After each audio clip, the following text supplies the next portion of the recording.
అందరం సహజంగా మాట్లాడుతూ ఉంటాం కదా! అంతా మాయ, అంతా మిథ్య అని. మాయ, మిథ్య అంటే ఏమి లేదు. మెజర్ చేసేది అని అర్థం అనమాట. అంటే ఏంటి? కొన్ని రోజులే. అంటే ఏంటి? ఈ భూమి మీద మనం చేస్తున్నటువంటి ప్రయాణం చాలా టెంపరరీ. అంతే కదా! ఎవరికి వాళ్ళ విషయాన్ని అర్థం చేసుకుంటే అందరికీ అవగాహన అవుతుంది. కొద్దో గొప్పో ఊహ తెలిసిన తర్వాత కొంచెం చూసుకునే తెలిసిపోతుంది. జస్ట్ టెంపరరీ అని. మరి ఈ టెంపరరీకి ఎందుకంత టెన్షను?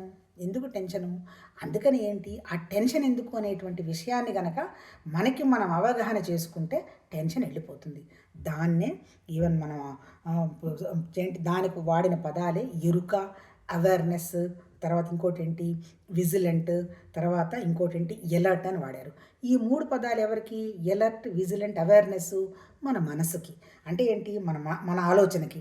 మన ఆలోచన గనక నెగెటివ్‌గా వెళుతుంది అని గనక అర్థమైంది, లేదు చాలా కోపం వస్తుందని అర్థమైంది, నీకు అవేర్‌నెస్ వస్తుంది, పోతుంది. అంతే.